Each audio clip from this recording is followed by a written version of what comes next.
السلام علیکم ورحمۃ اللہ وبرکاتہ۔ ایک محترم بھائی کا سوال ہے کہ آپ نے، بلکہ پہلے میں یہ بتانا چاہتا ہوں کہ میری گفتگو کس موضوع پر ہوگی۔ میں گفتگو قرآن اور حدیث قدسی، اس کی تعریف اور قرآن اور حدیث قدسی میں فرق اور حدیث قدسی میں فرق، اس پر بحث کرنا چاہتا ہوں۔ اور ایک بھائی کا سوال بھی آیا ہے اس پہ، انہوں نے کہا کہ آپ نے پیچھے قرآن مجید کی وحی کی تعریف اور قرآن مجید کی تعریف کے بارے میں یہ بات کہی ہے، اور وحی کے بارے میں بھی کہ جو اللہ تعالیٰ کی طرف سے منزل من اللہ ہے، نبیوں میں سے کسی نبی پر بھی۔ تو اگر اس لحاظ سے دیکھا جائے تو قرآن بھی منزل من اللہ ہے، حدیث بھی منزل من اللہ ہے، اور پھر قرآن اور حدیث میں فرق کیوں ہے؟ اور پھر قرآن کے بارے میں بھی کہا جاتا ہے قال اللہ تعالی، ٹھیک ہے، اور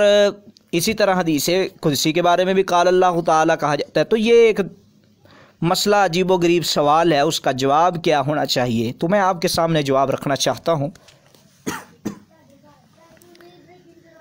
تو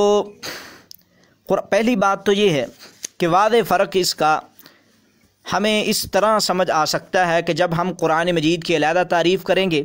اور حدیث کی علیحدہ کریں گے اور حدیث قدسی کی علیحدہ کریں گے، پھر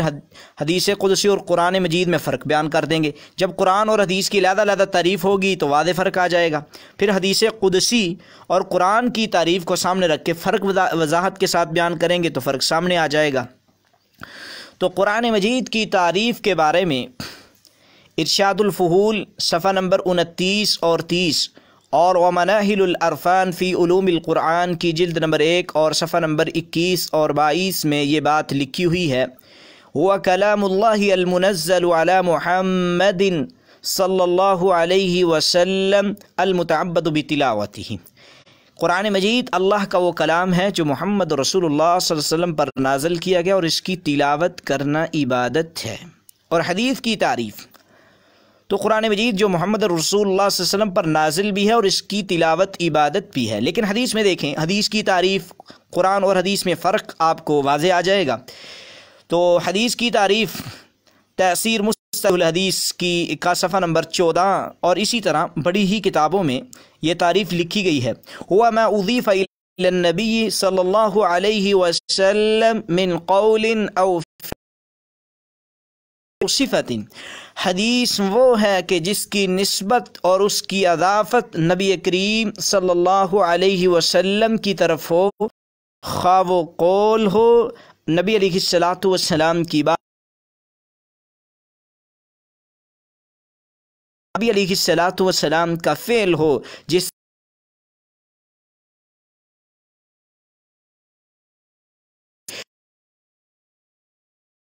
رفع یدیہ ورفع ذلک علیہ وسلم، صحابی رسول فرماتے ہیں کہ رسول اللہ صلی اللہ علیہ وسلم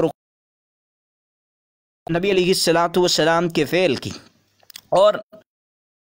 اب تقول ہو، نبی کا فعل ہو یا تقریر ہو۔ تقریر کا مطلب کیا ہے؟ کوئی کام صحابہ کرام رضوان اللہ علیہ مجمعین نے نبی کی موجود کوئی کام صحابہ کرام رضوان اللہ علیہ مجمعین نے نبی کی موجود تو اس کو تقریر کہتے ہیں۔ تو اس کام پر رسول اللہ صلی اللہ علیہ وسلم کی خاموشی بھی ہو تو اس کو تقریر کہتے ہیں۔ اور اس سے آگے میں آپ کے سامنے یہ بات بھی رکھنا چاہتا ہوں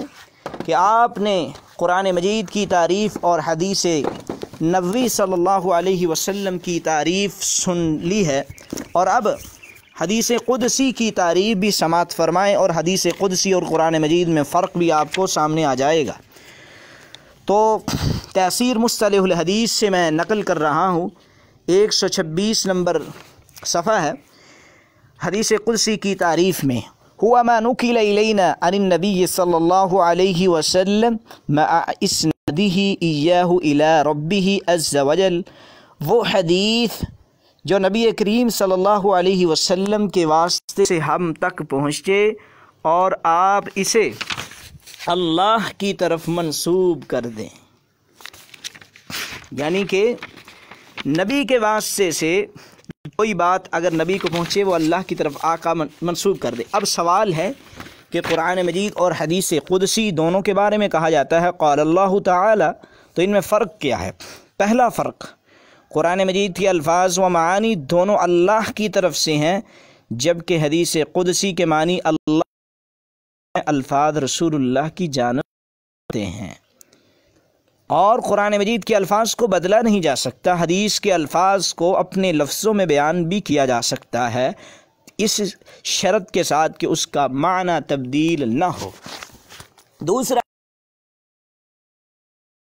تواتر سے ثابت ہے اور قطعی الثبوت ہے، جبکہ حدیث قدسی تواتر سے ثابت نہیں، حتیٰ کہ حدیث قدسی میں سے بعض ضعیف بھی ہوتی ہیں، ثبوت بھی نہیں ہے۔ تو یہ موٹا فرق ہے۔ اور اسی طرح قرآن مجید اور حدیث قدسی میں تیسرا فرق، قرآن مجید کو نماز میں بطور تلاوت پڑھ لیا جاتا ہے، پڑھنا فرض، پڑھنے سے 10 نیکیاں ملتی ہیں، جبکہ قدسی تو قرآن کی طرح نماز میں نہیں پڑھ سکتے۔ البتہ حدیث قدسی کا مطلب ثواب ضرور ہوتا ہے، لیکن ہر لفظ پہ نیکیاں نہیں ملتی۔ اور قرآن مجید کا چوتھا فرق قرآن اور حدیث قدسی کا،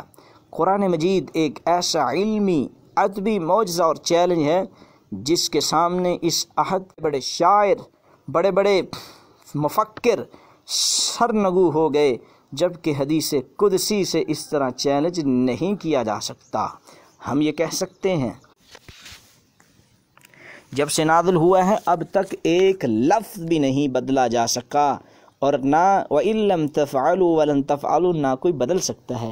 تو خلاصہ یہ ہوا کہ قرآن مجید کے الفاظ اور معانی دونوں اللہ کی طرف سے ہیں، اور حدیث قدسی میں معانی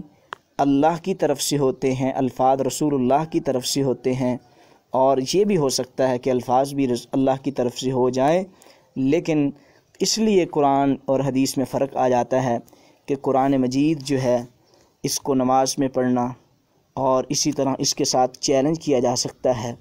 یہ تواتر سے ثابت ہے، اس میں تبدیلی نہیں ہو سکتی۔ لیکن حدیث قدسی میں بات ضعیف بھی ہو سکتی ہیں، موضوع بھی ہو سکتی ہیں، عزیز بھی ہو سکتی ہیں، غریب بھی ہو سکتی ہیں، مشہور بھی ہو سکتی ہیں۔ قرآن مجید جو ہے یہ تواتر سے ثابت ہے، اور تواتر کے ساتھ ہی انشاءاللہ قیامت کی دیواروں تک اس کا ایک نقطہ بھی نہ کوئی بدل سکتا ہے، نہ بدلے گا، نہ ہی کوئی بدل سکتا ہے۔ وآخر دعوانا الحمدللہ۔